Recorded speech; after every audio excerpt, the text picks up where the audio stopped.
Johannes Kepler. Johannes Kepler, /Kplr/ German, December 27, 1571, November 15, 1630, was a German astronomer, mathematician, and astrologer. He is a key figure in the 17th century scientific revolution, best known for his laws of planetary motion, and his books Astronomia Nova, Harmonices Mundi, and Epitome Astronomiae Copernicanae. These works also provided one of the foundations for Newton's theory of universal gravitation. Kepler was a mathematics teacher at a seminary school in Gratz, where he became an associate of Prince Hans Ulrich von Eggenberg. Later he became an assistant to the astronomer Tycho Brahe in Prague, and eventually the imperial mathematician to Emperor Rudolf II and his two successors Matthias and Ferdinand II. He also taught mathematics in Linz, and was an advisor to General Wallenstein. Additionally, he did fundamental work in the field of optics, invented an improved version of the refracting, or Keplerian, telescope, and was mentioned in the telescopic discoveries of his contemporary Galileo Galilei. He was a corresponding member of the Accademia dei Lincei in Rome. Kepler lived in an era when there was no clear distinction between astronomy and astrology, but there was a strong division between astronomy, a branch of mathematics within the liberal arts, and physics, a branch of natural philosophy. Kepler also incorporated religious arguments and reasoning into his work, motivated by the religious conviction and belief that God had created the world according to an intelligible plan that is accessible through the natural light of reason. Kepler described his new astronomy as celestial physics, as an excursion into Aristotle's metaphysics, and as a supplement to Aristotle's On the Heavens, transforming the ancient tradition of physical cosmology by treating astronomy as part of a universal mathematical physics. Early years. Kepler was born on December 27, the feast day of St. John the Evangelist, 1571, in the Free Imperial city of Wilderstadt, now part of the Stuttgart region in the German state of Baden-Württemberg, 30 kilometers west of Stuttgart's center. His grandfather, Sebald Kepler, had been Lord Mayor of the city. By the time Johannes was born, he had two brothers and one sister, and the Kepler family fortune was in decline. His father, Heinrich Kepler, earned a precarious living as a mercenary, and he left the family when Johannes was 5 years old. He was believed to have died in the 80 Years' War in the Netherlands. His mother, Katharina Goodenman, an innkeeper's daughter, was a healer and herbalist. Born prematurely, Johannes claimed to have been weak and sickly as a child. Nevertheless, he often impressed travelers at his grandfather's inn with his phenomenal mathematical faculty. He was introduced to astronomy at an early age, and developed a love for it that would span his entire life. At age 6, he observed the Great Comet of 1577, writing that he was taken by mother to a high place to look at it. In 1580, at age 9, he observed another astronomical event, a lunar eclipse, recording that he remembered being called outdoors to see it and that the moon appeared quite red. However, childhood smallpox left him with weak vision and crippled hands, limiting his ability in the observational aspects of astronomy. In 1589, after moving through grammar school, Latin school, and seminary at Maulbronn, Kepler attended Tübinger Stift at the University of Tübingen. There, he studied philosophy under Vitus Müller and theology under Jacob Hebrand, a student of Philip Melanchthon at Wittenberg, who also taught Michael Maestlin while he was a student, until he became chancellor at Tübingen in 1590. He proved himself to be a superb mathematician and earned a reputation as a skillful astrologer, casting horoscopes for fellow students.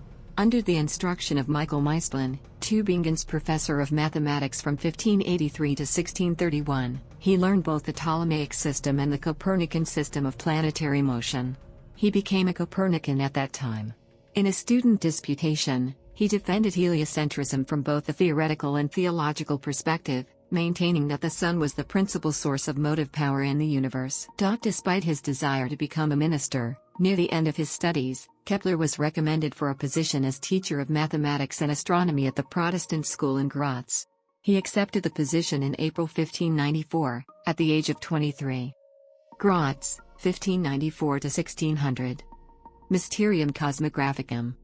Kepler's first major astronomical work, Mysterium Cosmographicum, The Cosmographic Mystery, 1596, was the first published defense of the Copernican system.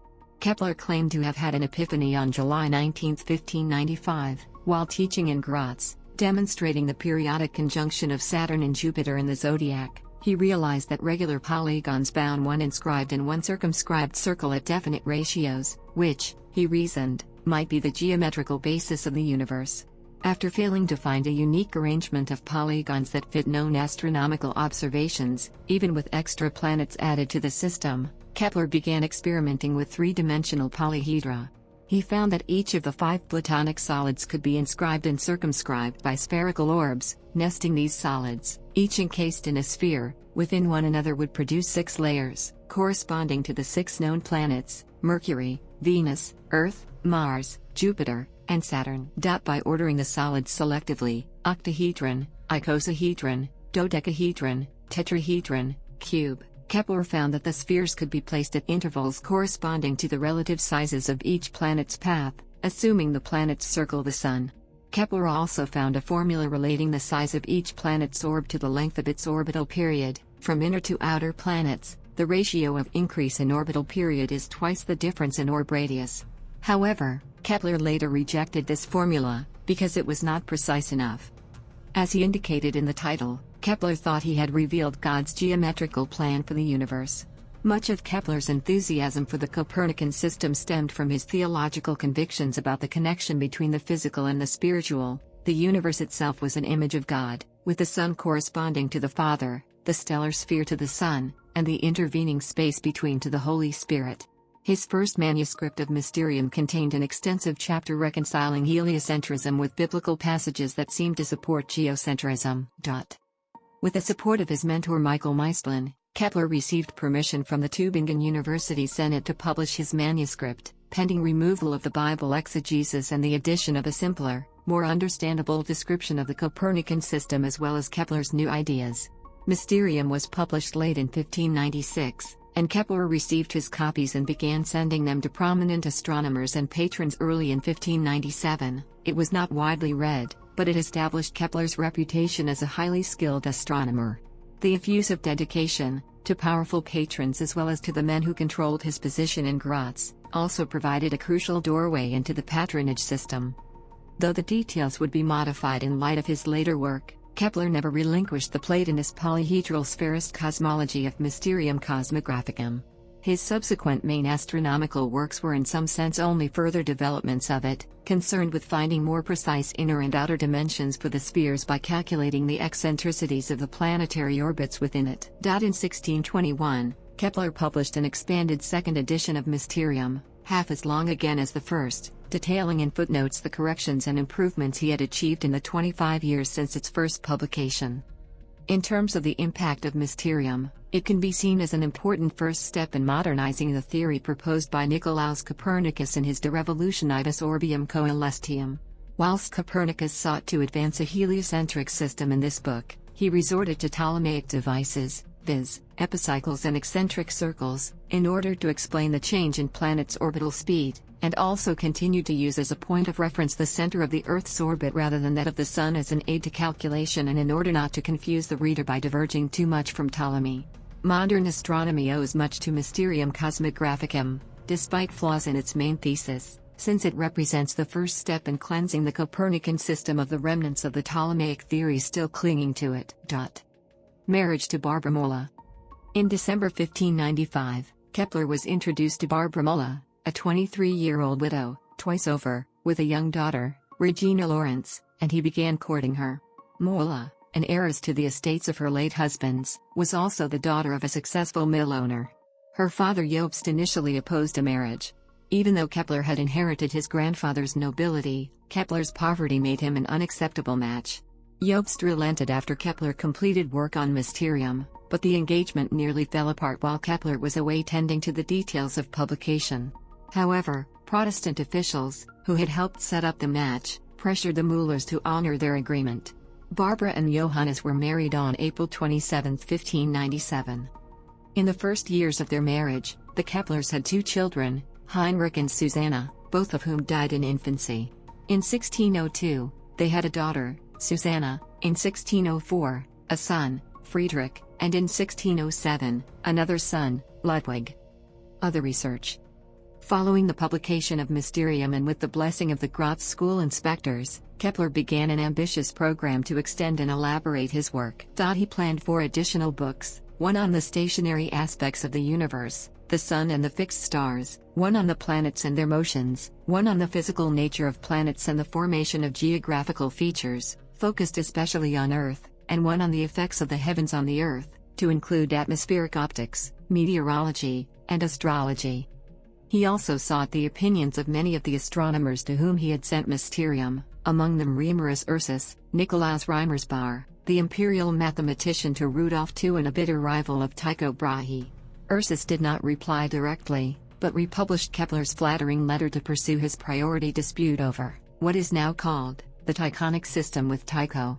Despite this black mark, Tycho also began corresponding with Kepler, starting with a harsh but legitimate critique of Kepler's system. Among a host of objections, Tycho took issue with the use of inaccurate numerical data taken from Copernicus. Through their letters, Tycho and Kepler discussed a broad range of astronomical problems, dwelling on lunar phenomena and Copernican theory, particularly its theological viability. But without the significantly more accurate data of Tycho's observatory, Kepler had no way to address many of these issues. Instead, he turned his attention to chronology and harmony, the numerological relationships among music, mathematics and the physical world, and their astrological consequences. By assuming the Earth to possess a soul, a property he would later invoke to explain how the Sun causes the motion of planets, he established a speculative system connecting astrological aspects and astronomical distances to weather and other earthly phenomena. By 1599, however, he again felt his work limited by the inaccuracy of available data, just as growing religious tension was also threatening his continued employment in Gratz. In December of that year, Tycho invited Kepler to visit him in Prague. On January 1, 1600, before he even received the invitation, Kepler set off in the hopes that Tycho's patronage could solve his philosophical problems as well as his social and financial ones. Prague, 1600 to 1612, work for Tycho Brahe. On February 4, 1600, Kepler met Tycho Brahe and his assistants Franz Tengnagel and Longo Montanus at Benátky nad Jezero, 35 kilometers from Prague, the site where Tycho's new observatory was being constructed. Over the next 2 months, he stayed as a guest, analyzing some of Tycho's observations of Mars. Tycho guarded his data closely, but was impressed by Kepler's theoretical ideas and soon allowed him more access. Kepler planned to test his theory from Mysterium Cosmographicum based on the Mars data, but he estimated that the work would take up to 2 years, since he was not allowed to simply copy the data for his own use. With the help of Johannes Gesenius, Kepler attempted to negotiate a more formal employment arrangement with Tycho, but negotiations broke down in an angry argument and Kepler left for Prague on April 6. Kepler and Tycho soon reconciled and eventually reached an agreement on salary and living arrangements, and in June, Kepler returned home to Gratz to collect his family. Political and religious difficulties in Gratz dashed his hopes of returning immediately to Brahe. In hopes of continuing his astronomical studies, Kepler sought an appointment as a mathematician to Archduke Ferdinand. To that end, Kepler composed an essay, dedicated to Ferdinand, in which he proposed a force-based theory of lunar motion. In terra inest virtus, quae lunam siet, there is a force in the earth which causes the moon to move. Though the essay did not turn him a place in Ferdinand's court, it did detail a new method for measuring lunar eclipses, which he applied during the July 10 eclipse in Gratz. These observations formed the basis of his explorations of the laws of optics that would culminate in Astronomiae Pars Optica. On August 2, 1600, after refusing to convert to Catholicism, Kepler and his family were banished from Gratz. Several months later, Kepler returned, now with the rest of his household, to Prague. Through most of 1601, he was supported directly by Tycho, who assigned him to analyzing planetary observations and writing a tract against Tycho's, by then deceased, rival, Ursus. In September, Tycho secured him a commission as a collaborator on the new project he had proposed to the emperor, the Rudolphini Tables that should replace the Prutenic Tables of Erasmus Reinhold. 2 days after Tycho's unexpected death on October 24, 1601, Kepler was appointed his successor as the imperial mathematician with the responsibility to complete his unfinished work. The next 11 years as imperial mathematician would be the most productive of his life. Advisor to Emperor Rudolf II. Kepler's primary obligation as imperial mathematician was to provide astrological advice to the emperor. Though Kepler took a dim view of the attempts of contemporary astrologers to precisely predict the future or divine specific events, he had been casting well-received detailed horoscopes for friends, family, and patrons since his time as a student in Tübingen. In addition to horoscopes for allies and foreign leaders, the emperor sought Kepler's advice in times of political trouble. Rudolf was actively interested in the work of many of his court scholars, including numerous alchemists, and kept up with Kepler's work in physical astronomy as well. Officially, the only acceptable religious doctrines in Prague were Catholic and Utriquist, but Kepler's position in the imperial court allowed him to practice his Lutheran faith unhindered. The emperor nominally provided an ample income for his family, but the difficulties of the overextended imperial treasury meant that actually getting hold of enough money to meet financial obligations was a continual struggle. Partly because of financial troubles, his life at home with Barbara was unpleasant, marred with bickering and bouts of sickness. Court life, however, brought Kepler into contact with other prominent scholars: Johannes Matthias Wacker von Wachenfels, Jost Burgi, David Fabricius, Martin Batezek, and Johannes Brenker, among others, and astronomical work proceeded rapidly. Astronomiae pars optica. As Kepler slowly continued analyzing Tycho's Mars observations, now available to him in their entirety, and began the slow process of tabulating the Rudolphini Tables, Kepler also picked up the investigation of the laws of optics from his lunar essay of 1600. Both lunar and solar eclipses presented unexplained phenomena, such as unexpected shadow sizes, the red color of a total lunar eclipse, and the reportedly unusual light surrounding a total solar eclipse. Related issues of atmospheric refraction applied to all astronomical observations. Through most of 1603, Kepler paused his other work to focus on optical theory. The resulting manuscript, presented to the emperor on January 1, 1604, was published as Astronomiae pars optica, the optical part of astronomy. In it, Kepler described the inverse square law governing the intensity of light, reflection by flat and curved mirrors, and principles of pinhole cameras, as well as the astronomical implications of optics such as parallax and the apparent sizes of heavenly bodies. He also extended his study of optics to the human eye, and is generally considered by neuroscientists to be the first to recognize that images are projected inverted and reversed by the eye's lens onto the retina. The solution to this dilemma was not of particular importance to Kepler, as he did not see it as pertaining to optics, although he did suggest that the image was later corrected in the hollows of the brain due to the activity of the soul. Today, Astronomiae pars optica is generally recognized as the foundation of modern optics, though the law of refraction is conspicuously absent. With respect to the beginnings of projective geometry, Kepler introduced the idea of continuous change of a mathematical entity in this work. He argued that if a focus of a conic section were allowed to move along the line joining the foci, the geometric form would morph or degenerate, one into another. In this way, an ellipse becomes a parabola when a focus moves toward infinity, and when two foci of an ellipse merge into one another, a circle is formed. As the foci of a hyperbola merge into one another, the hyperbola becomes a pair of straight lines. He also assumed that if a straight line is extended to infinity, it will meet itself at a single point at infinity, thus having the properties of a large circle. Supernova of 1604.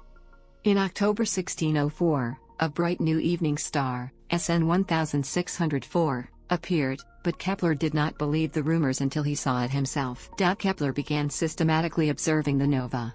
Astrologically, the end of 1603 marked the beginning of a fiery trigon, the start of the about 800-year cycle of great conjunctions. Astrologers associated the two previous such periods with the rise of Charlemagne, circa 800 years earlier, and the birth of Christ, circa 1600 years earlier, and thus expected events of great portent, especially regarding the emperor. It was in this context, as the imperial mathematician and astrologer to the emperor, that Kepler described the new star 2 years later in his De Stella Nova. In it, Kepler addressed the star's astronomical properties while taking a skeptical approach to the many astrological interpretations then circulating. He noted its fading luminosity, speculated about its origin, and used the lack of observed parallax to argue that it was in the sphere of fixed stars, further undermining the doctrine of the immutability of the heavens, the idea accepted since Aristotle that the celestial spheres were perfect and unchanging. The birth of a new star implied the variability of the heavens. In an appendix, Kepler also discussed the recent chronology work of the Polish historian Laurentius Suslyga. He calculated that, if Suslyga was correct that accepted timelines were 4 years behind, then the Star of Bethlehem, analogous to the present new star, would have coincided with the first great conjunction of the earlier 800-year cycle. Astronomia Nova. The extended line of research that culminated in Astronomia Nova, a new astronomy, including the first 2 laws of planetary motion, began with the analysis, under Tycho's direction, of Mars' orbit. Kepler calculated and recalculated various approximations of Mars' orbit using an equant, the mathematical tool that Copernicus had eliminated with his system, eventually creating a model that generally agreed with Tycho's observations to within 2 arc-minutes, the average measurement error. But he was not satisfied with the complex and still slightly inaccurate result. At certain points the model differed from the data by up to 8 arc-minutes. The wide array of traditional mathematical astronomy methods having failed him, Kepler set about trying to fit an ovoid orbit to the data. In Kepler's religious view of the cosmos, the Sun, a symbol of God the Father, was the source of motive force in the solar system. As a physical basis, Kepler drew by analogy on William Gilbert's theory of the magnetic soul of the Earth from De Magnete, 1600, and on his own work on optics. Kepler supposed that the motive power, or motive species, radiated by the Sun weakens with distance, causing faster or slower motion as planets move closer or farther from it. Perhaps this assumption entailed a mathematical relationship that would restore astronomical order. Based on measurements of the aphelion and perihelion of the Earth and Mars, he created a formula in which a planet's rate of motion is inversely proportional to its distance from the Sun. Verifying this relationship throughout the orbital cycle, however, required very extensive calculation. To simplify this task, by late 1602 Kepler reformulated the proportion in terms of geometry. Planets sweep out equal areas in equal times, Kepler's second law of planetary motion. He then set about calculating the entire orbit of Mars, using the geometrical rate law and assuming an egg-shaped ovoid orbit. After approximately 40 failed attempts, in early 1605 he at last hit upon the idea of an ellipse, which he had previously assumed to be too simple a solution for earlier astronomers to have overlooked. Finding that an elliptical orbit fit the Mars data, he immediately concluded that all planets move in ellipses, with the Sun at one focus, Kepler's first law of planetary motion. Because he employed no calculating assistance, however, he did not extend the mathematical analysis beyond Mars. By the end of the year, he completed the manuscript for Astronomia Nova, though it would not be published until 1609 due to legal disputes over the use of Tycho's observations, the property of his heirs. Dioptrice, Somnium manuscript, and other work.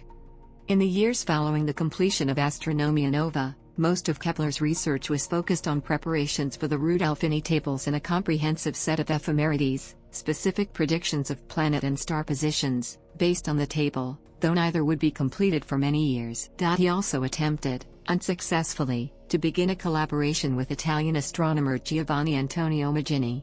Some of his other work dealt with chronology, especially the dating of events in the life of Jesus, and with astrology, especially criticism of dramatic predictions of catastrophe such as those of Helisaeus Roslin.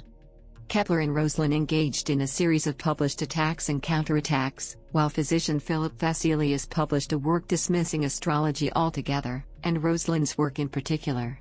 In response to what Kepler saw as the excesses of astrology on the one hand and overzealous rejection of it on the other, Kepler prepared Tertius Interveniens. Nominally this work, presented to the common patron of Roslin and Vesalius, was a neutral mediation between the feuding scholars, but it also set out Kepler's general views on the value of astrology, including some hypothesized mechanisms of interaction between planets and individual souls. While Kepler considered most traditional rules and methods of astrology to be the evil-smelling dung in which an industrious hen scrapes, there was an occasional grain seed, indeed, even a pearl or a gold nugget to be found by the conscientious scientific astrologer. Conversely, Sir Oliver Lodge observed that Kepler was somewhat disdainful of astrology, as Kepler was continually attacking and throwing sarcasm at astrology, but it was the only thing for which people would pay him, and on it after a fashion he lived. In the first months of 1610, Galileo Galilei, using his powerful new telescope, discovered 4 satellites orbiting Jupiter. Upon publishing his account as Sidereus Nuncius, Galileo sought the opinion of Kepler, in part to bolster the credibility of his observations. Kepler responded enthusiastically with a short published reply, Dissertatio cum nuncio Sidereio. He endorsed Galileo's observations and offered a range of speculations about the meaning and implications of Galileo's discoveries in telescopic methods, for astronomy and optics as well as cosmology and astrology. Later that year, Kepler published his own telescopic observations of the moons in Narratio de Jovis Satellitibus, providing further support of Galileo. To Kepler's disappointment, however, Galileo never published his reactions, if any, to Astronomia Nova. After hearing of Galileo's telescopic discoveries, Kepler also started a theoretical and experimental investigation of telescopic optics using a telescope borrowed from Duke Ernest of Cologne. The resulting manuscript was completed in September 1610 and published as Dioptras in 1611.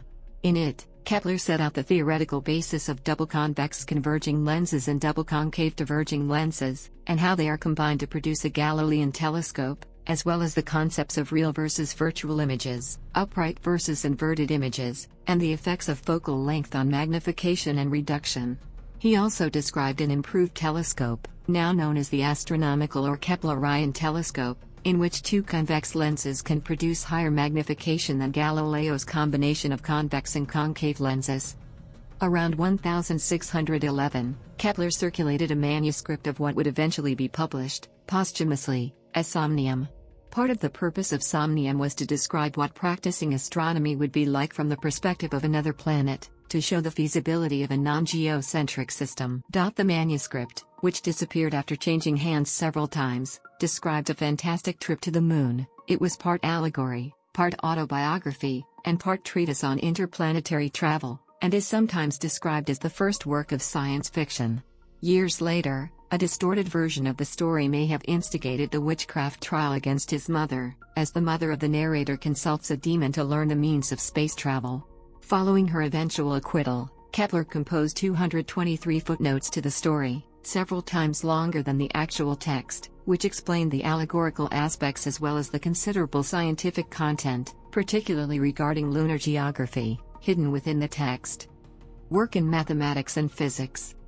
As a New Year's gift that year, 1611, he also composed for his friend and sometime patron, Baron Wagner von Wachenfels, a short pamphlet entitled Strenasea de Neve Sexangula, a New Year's gift of hexagonal snow.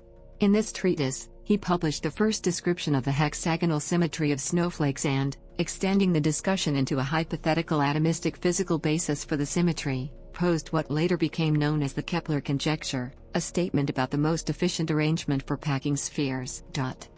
Personal and political troubles. In 1611, the growing political religious tension in Prague came to a head. Emperor Rudolf, whose health was failing, was forced to abdicate as king of Bohemia by his brother Matthias. Both sides sought Kepler's astrological advice, an opportunity he used to deliver conciliatory political advice, with little reference to the stars, except in general statements to discourage drastic action. However, it was clear that Kepler's future prospects in the court of Matthias were dim. Also in that year, Barbara Kepler contracted Hungarian spotted fever, then began having seizures. As Barbara was recovering, Kepler's 3 children all fell sick with smallpox. Friedrich, 6, died. Following his son's death, Kepler sent letters to potential patrons in Württemberg and Padua. At the University of Tübingen in Württemberg, concerns over Kepler's perceived Calvinist heresies and violation of the Augsburg Confession and the Formula of Concord prevented his return. The University of Padua, on the recommendation of the departing Galileo, sought Kepler to fill the mathematics professorship, but Kepler, preferring to keep his family in German territory, instead traveled to Austria to arrange a position as teacher and district mathematician in Linz. However, Barbara relapsed into illness and died shortly after Kepler's return. Kepler postponed the move to Linz and remained in Prague until Rudolph's death in early 1612, though between political upheaval, religious tension, and family tragedy, along with a legal dispute over his wife's estate, Kepler could do no research. Instead, he pieced together a chronology manuscript, Eclogi Chronology, from correspondence and earlier work. Upon succession as Holy Roman Emperor, Matthias reaffirmed Kepler's position and salary as imperial mathematician but allowed him to move to Linz. Linz and elsewhere, 1612 to 1630. In Linz, Kepler's primary responsibilities, beyond completing the Rudolphini Tables, were teaching at the district school and providing astrological and astronomical services. In his first years there, he enjoyed financial security and religious freedom relative to his life in Prague, though he was excluded from Eucharist by his Lutheran church over his theological scruples. It was also during his time in Linz that Kepler had to deal with the accusation and ultimate verdict of witchcraft against his mother Katharina in the Protestant town of Lemberg. That blow, happening only a few years after Kepler's excommunication, is not seen as a coincidence but as a symptom of the full-fledged assault waged by the Lutherans against Kepler. His first publication in Linz was De Vero Anno, 1613, an expanded treatise on the year of Christ's birth. He also participated in deliberations on whether to introduce Pope Gregory's reformed calendar to Protestant German lands. That year he also wrote the influential mathematical treatise Nova Stereometria Doliorum Vinariorum, on measuring the volume of containers such as wine barrels, published in 1615. Second marriage. On October 30, 1613, Kepler married the 24-year-old Susanna Riedinger. Following the death of his first wife Barbara, Kepler had considered 11 different matches over 2 years, a decision process formalized later as the marriage problem. He eventually returned to Riedinger, the fifth match, who, he wrote, won me over with love, humble loyalty, economy of household, diligence, and the love she gave the stepchildren. The first 3 children of this marriage, Margareta Regina, Katerina, and Sebald, died in childhood. 3 more survived into adulthood: Cordula, born 1621, Fridmar, born 1623, and Hildebert, born 1625. According to Kepler's biographers, this was a much happier marriage than his first. Epitome of Copernican astronomy, calendars, and the witch trial of his mother.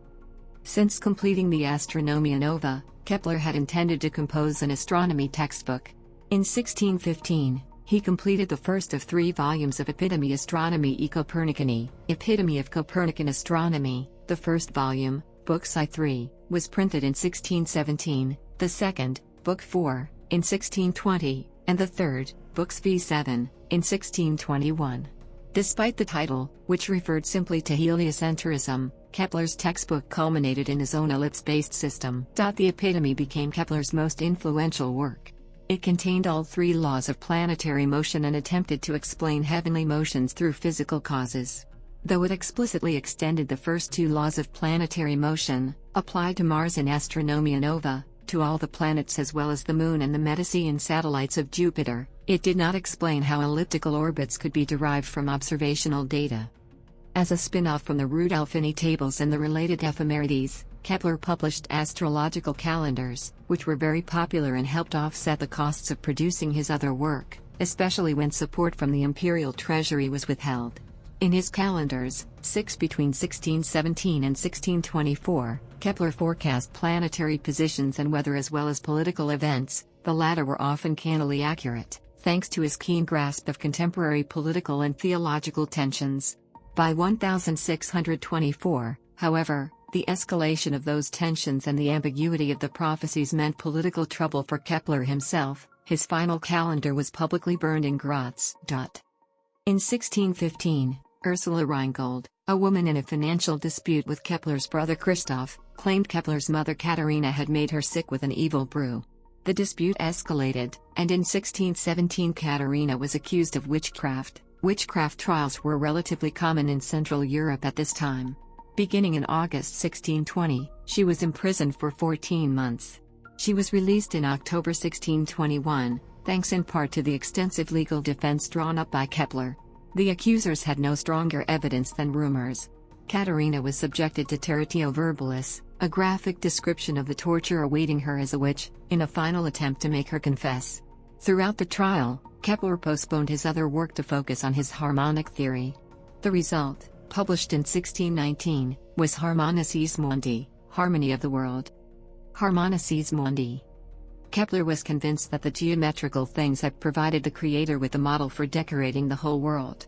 In Harmony, he attempted to explain the proportions of the natural world, particularly the astronomical and astrological aspects. In terms of music, the central set of harmonies was the Musica Universalis or music of the spheres, which had been studied by Pythagoras, Ptolemy and many others before Kepler. In fact, soon after publishing Harmonices Mundi, Kepler was embroiled in a priority dispute with Robert Fludd, who had recently published his own harmonic theory. Kepler began by exploring regular polygons and regular solids, including the figures that would come to be known as Kepler's solids.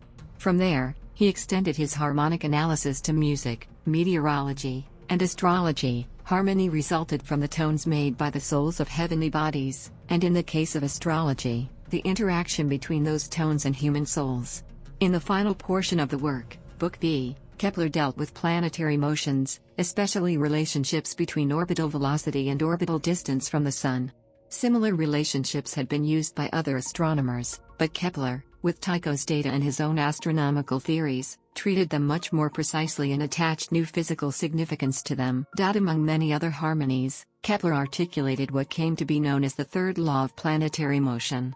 He then tried many combinations until he discovered that, approximately, the square of the periodic times are to each other as the cubes of the mean distances. Although he gives the date of this epiphany, March 8, 1618, he does not give any details about how he arrived at this conclusion. However, the wider significance for planetary dynamics of this purely kinematical law was not realized until the 1660s. When conjoined with Christian Huygens' newly discovered law of centrifugal force, it enabled Isaac Newton, Edmund Halley, and perhaps Christopher Wren and Robert Hooke to demonstrate independently that the presumed gravitational attraction between the Sun and its planets decreased with the square of the distance between them. This refuted the traditional assumption of scholastic physics that the power of gravitational attraction remained constant with distance whenever it applied between two bodies, such as was assumed by Kepler and also by Galileo in his mistaken universal law that gravitational fall is uniformly accelerated, and also by Galileo's student Borelli in his 1666 Celestial Mechanics. Rudolphini Tables in his last years. In 1623, Kepler at last completed the Rudolphini Tables, which at the time was considered his major work. However, due to the publishing requirements of the emperor and negotiations with Tycho Brahe's heir, it would not be printed until 1627. In the meantime, religious tension, the root of the ongoing 30 Years' War, once again put Kepler and his family in jeopardy. In 1625, agents of the Catholic Counter-Reformation placed most of Kepler's library under seal, and in 1626 the city of Linz was besieged. Kepler moved to Ulm, where he arranged for the printing of the tables at his own expense. In 1628, following the military successes of the Emperor Ferdinand's armies under General Wallenstein, Kepler became an official advisor to Wallenstein. Though not the general's court astrologer per se, Kepler provided astronomical calculations for Wallenstein's astrologers and occasionally wrote horoscopes himself. In his final years, Kepler spent much of his time traveling, from the imperial court in Prague to Linz and Ulm to a temporary home in Sagan, and finally to Regensburg. Soon after arriving in Regensburg, Kepler fell ill. He died on November 15, 1630, and was buried there. His burial site was lost after the Swedish army destroyed the churchyard. Only Kepler's self-authored poetic epitaph survived the times. Christianity. Kepler's belief that God created the cosmos in an orderly fashion caused him to attempt to determine and comprehend the laws that govern the natural world, most profoundly in astronomy. The phrase "I am merely thinking God's thoughts after him" has been attributed to him, although this is probably a capsulized version of the writing from his hand. Reception of his astronomy. Kepler's laws of planetary motion were not immediately accepted. Several major figures such as Galileo and René Descartes completely ignored Kepler's Astronomia Nova. Many astronomers, including Kepler's teacher, Michael Maestlin, objected to Kepler's introduction of physics into his astronomy. Some adopted compromise positions.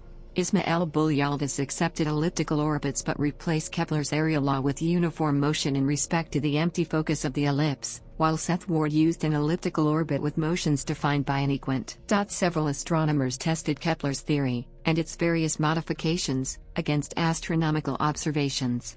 2 transits of Venus and Mercury across the face of the Sun provided sensitive tests of the theory, under circumstances when these planets could not normally be observed.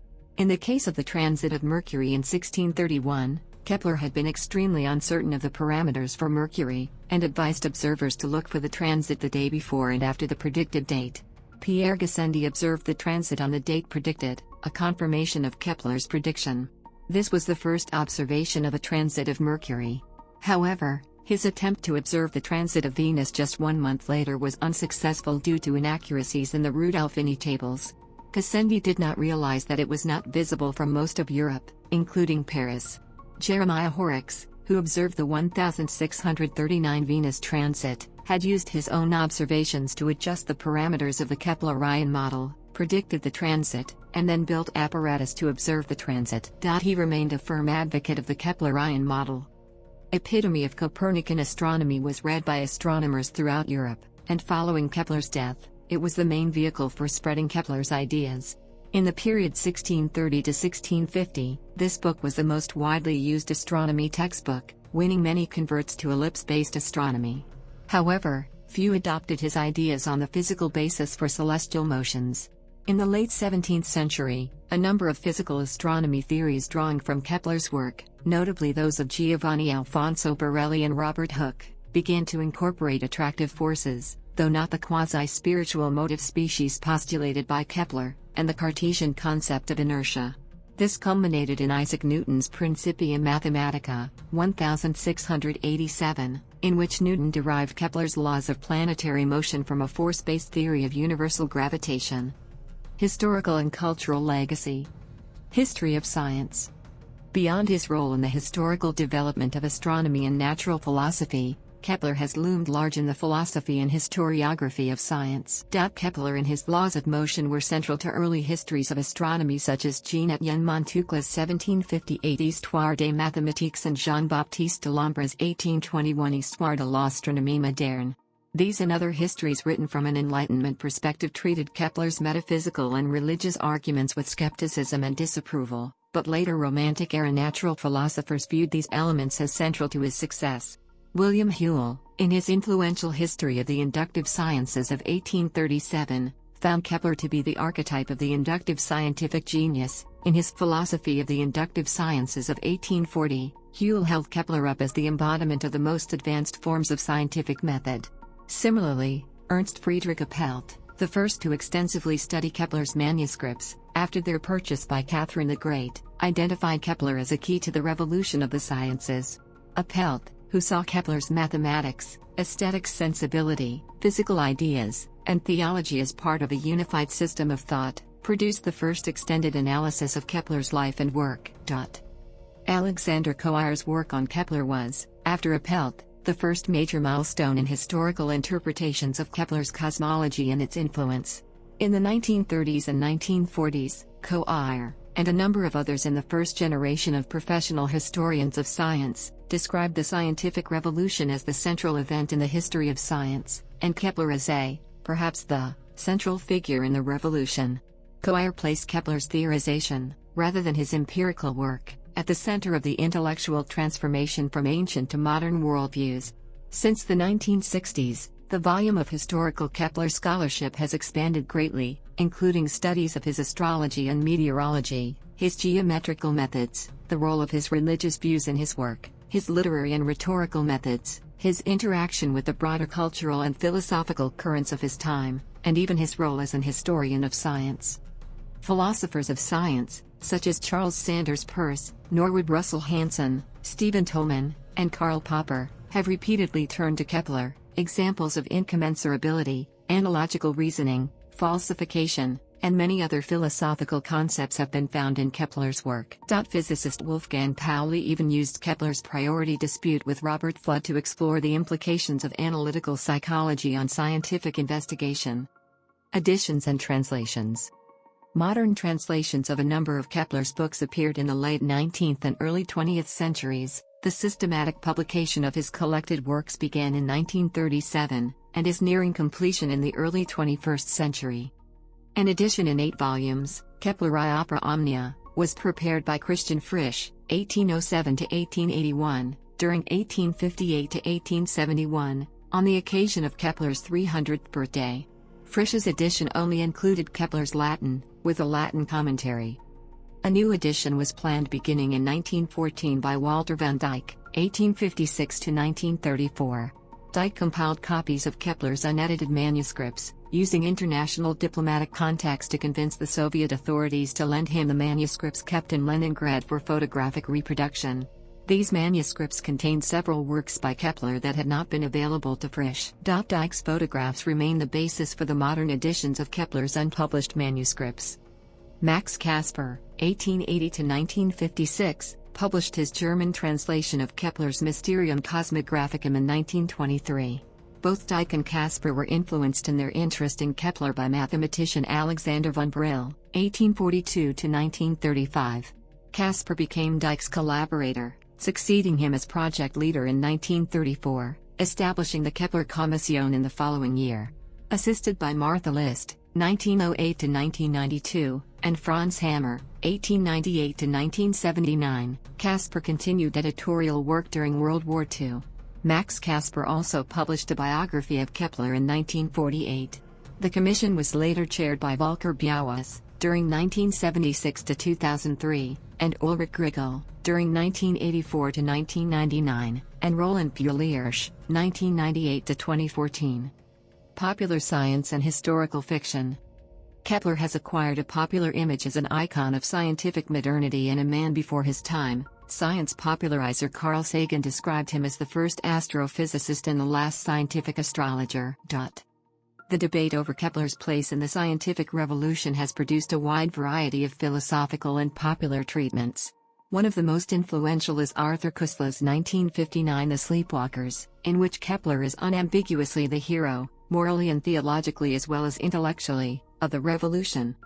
A well-received, if fanciful, historical novel by John Bonville, Kepler, 1981, explored many of the themes developed in Koestler's non-fiction narrative and in the philosophy of science.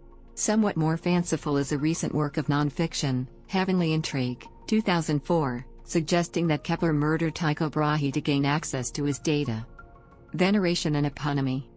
In Austria, Kepler left behind such a historical legacy that he was one of the motifs of a silver collector's coin, the €10 Johannes Kepler silver coin, minted on September 10, 2002. The reverse side of the coin has a portrait of Kepler, who spent some time teaching in Gratz and the surrounding areas.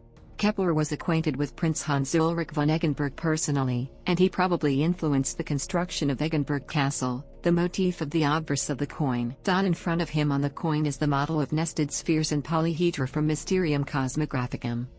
The German composer Paul Hindemith wrote an opera about Kepler entitled Die Harmonie der Welt, and a symphony of the same name was derived from music for the opera.